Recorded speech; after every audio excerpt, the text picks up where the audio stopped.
In this video, we will study about the beta oxidation of fatty acids. Beta oxidation is a catabolic pathway of fats in which free fatty acids are converted to acetyl-CoA. Since this process involves oxygen in one form or another, it is known as oxidation. But why is this process called beta oxidation? Now, fats are stored in the human body in various forms, and one of the major storage forms are the triglycerides. Triglycerides compose of a single molecule of glycerol which is attached to 3 molecules of fatty acid. It is important to understand the structure of a fatty acid. Here are 2 images that depict the chemical structure of a fatty acid. It consists of a long chain of carbon and hydrogen atoms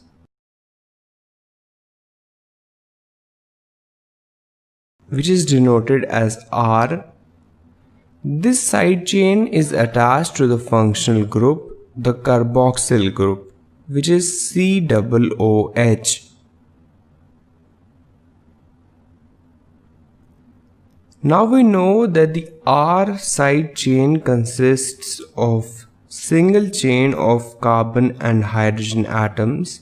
Let's expand this chain a bit. The carbon atom that is directly attached to the functional group is known as the alpha carbon, and the carbon atom next to the alpha carbon is the beta carbon. In beta oxidation of fatty acids, the R chain is broken down between alpha and beta carbons, and hence the name beta oxidation.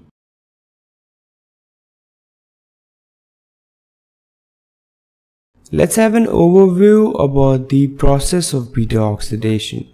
The human body contains adipose tissue which consists of triglycerides. The triglycerides contain fatty acids and glycerol molecules. The fatty acids are distributed all over the human body, and from there they enter into the blood. Through the blood they are distributed to virtually all the cells of the body that can metabolize fatty acids. The fatty acids then move inside the cytoplasm of the target cells. In the next phase, the fatty acids enter into the matrix of the mitochondria after crossing the inner and the outer mitochondrial membranes.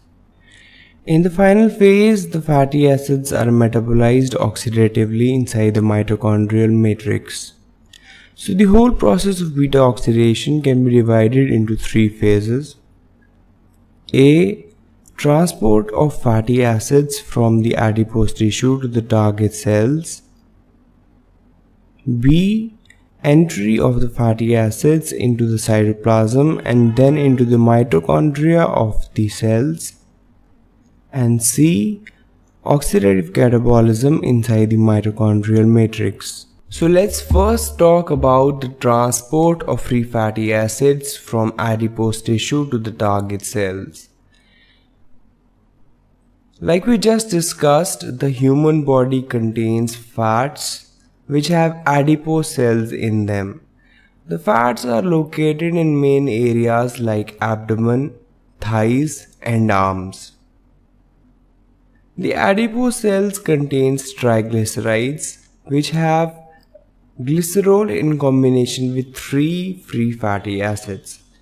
The combination of glycerol with free fatty acids is important because glycerol has a large molecular mass which prevents the escape of free fatty acids from adipose cells. Here the enzyme lipase comes into play, which breaks the bond between glycerol and free fatty acids. Once this bond is broken, the free fatty acids can enter into the bloodstream and virtually reach any cell of the body that is able to metabolize free fatty acids. Now, there are 2 tissues in the body that cannot metabolize free fatty acids, which are the RBCs and the nervous tissue. Both of these tissues have one thing in common, that they lack mitochondria. And mitochondria are essential for fatty acid metabolism.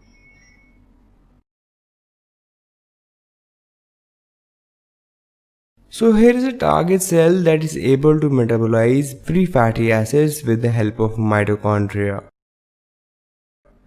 The free fatty acid first enters into the cytoplasm of this cell through a special protein called fatty acid transporter.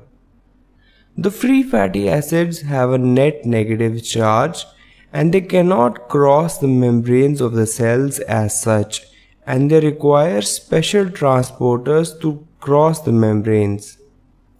In the next step, the free fatty acid must enter into the matrix of the mitochondria after crossing its outer and the inner mitochondrial membrane.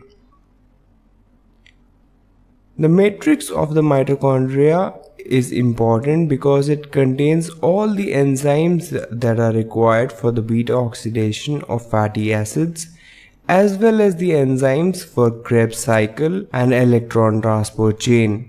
Before the free fatty acid can be transported into the mitochondrial matrix, it must be activated.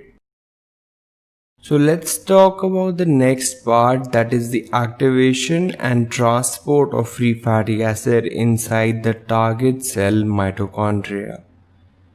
So first, talking about the fatty acid activation. A free fatty acid must be converted into its active form, that is the acyl-CoA. Acyl-CoA is the only form that can be metabolized inside the mitochondrial matrix. This reaction is catalyzed by the enzyme acyl-CoA synthetase, and in this reaction a molecule of ATP is converted into monophosphate and a molecule of pyrophosphate is released. Coenzyme A is also essential for this reaction. This reaction takes place at many sites in the cell, including the outer mitochondrial membrane, the endoplasmic reticulum, and the peroxisomes. Fatty acid activation is very essential because without the activation the fatty acids cannot be utilized as such in the mitochondria. Now once activated, the free fatty acids are then transported into the mitochondria. Let's understand this transport in a bit detail. So on one side we have the cytoplasm of the cell, we have the outer mitochondrial membrane and the inner mitochondrial membrane. The space between them is known as the intermembrane space, and on one side we have the matrix of the mitochondria. The outer mitochondrial membrane contains these small pore-like structures called porins, which make the outer mitochondrial membrane very permeable to many substances including acyl-CoA. So acyl-CoA can freely transport inside the intermembrane space after crossing the outer mitochondrial membrane. But after that, the inner mitochondrial membrane is not permeable, so we require a special mechanism to transport the acyl-CoA through the inner mitochondrial membrane into the matrix. This mechanism is called the carnitine shuttle. Now the carnitine shuttle contains many enzymes, and one of them is the carnitine palmitoyl transferase 1 located in the outer mitochondrial membrane. The main job of the enzyme carnitine palmitoyl transferase 1 is that it attaches a molecule of carnitine to acyl-CoA.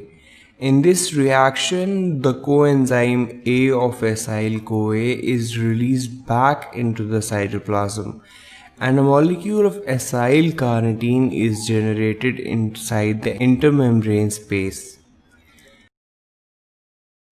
In the next step, the enzyme carnitine acyl carnitine translocase, which is located on the inner mitochondrial membrane, transports this acyl carnitine into the matrix of the mitochondria. But like we just discussed, acyl-CoA is the only form of the fatty acid that can be metabolized inside the mitochondrial matrix, so it must be regenerated. This job is done by the enzyme carnitine palmitoyl transferase 2.